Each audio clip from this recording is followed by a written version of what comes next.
నాయకత్వానికి, for that matter KCR గారి కుటుంబానికి ఇంకొక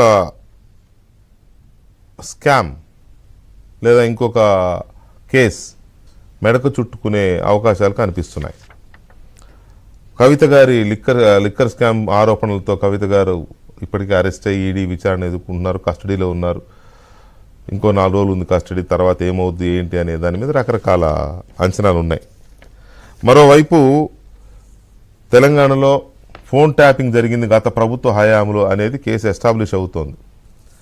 ప్రణీత్ రావు అనే ఒక డిఎస్పీని పూర్తిగా అదే పని మీద పెట్టి ప్రభుత్వ పెద్దలు, ఇంకా చెప్పాలి అనంటే అప్పుడున్న ప్రగతి భవన్లో ఉండే వ్యక్తులు, కుటుంబంలోని వ్యక్తులే స్వయంగా ప్రణీత్ రావు ద్వారా వాళ్ళ మనుషుల ద్వారా ఆపరేట్ చేస్తూ కీలకమైన రాజకీయ నాయకుల ఫోన్లు ట్యాప్ చేసినట్టు, రాజకీయ నాయకులే కాకుండా వ్యాపారవేత్తలు, ఇంకా వివిధ రంగాలకు చెందిన ప్రముఖులు, మీడియా ప్రముఖులు, వాళ్ళకి ఎవరి మీద అయితే అనుమానము లేదా కోపము లేకపోతే ఇంకేమైనా ఉంటే వాళ్ళు అవి దృష్టిలో పెట్టుకొని మీడియా ప్రముఖులు, దౌర్భాగ్యం ఏంటంటే ఇంట్లో వాళ్ళ మీద కూడా చేశారు, మహిళల మీద కూడా, పొలిటీషియన్స్ భార్యల మీద. ఇప్పటివరకు ఇంకా బయటికి పేర్లు రాలేదు కానీ 3-4 ఐపీఎస్ అధికారుల భార్యల ఫోన్లు కూడా ట్యాప్ చేశారని తెలుస్తోంది. సో ఇలాంటి సిచ్యువేషన్, ఇంత దౌర్భాగ్యకరమైన పరిస్థితి ఎందుకు వచ్చింది?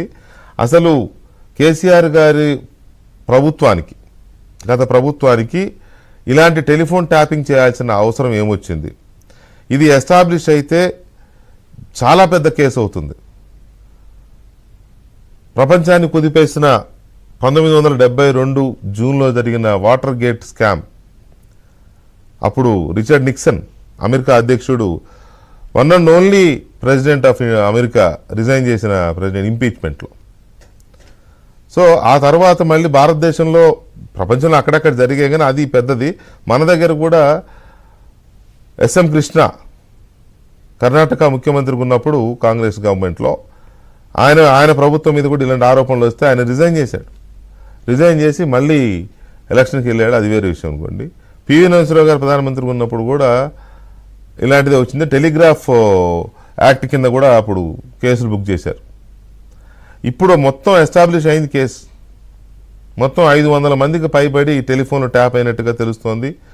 చాలా సిస్టమ్స్, హార్డ్ డిస్కులు మొత్తం అన్ని స్వాధీనం చేసుకొని పోలీసులు చాలా పగడ్బందీగా దాన్ని కూపీలాగుతున్నారు. అయితే ఇది ఎడిదిరిగి ఎక్కడికి వెళ్తుంది అనేది చూస్తుంటే మాత్రం ఎందుకు ఇంత దౌర్భాగ్యం ఎందుకు రాజకీయాల్లో అని అనిపించక మానదు. అధికారికంగా ఇంకా ప్రణీత్ రావు కన్ఫెషన్ రిపోర్ట్ బయటికి రాలేదు కానీ సమాచారం మాత్రం బయటకు వస్తూనే ఉంది.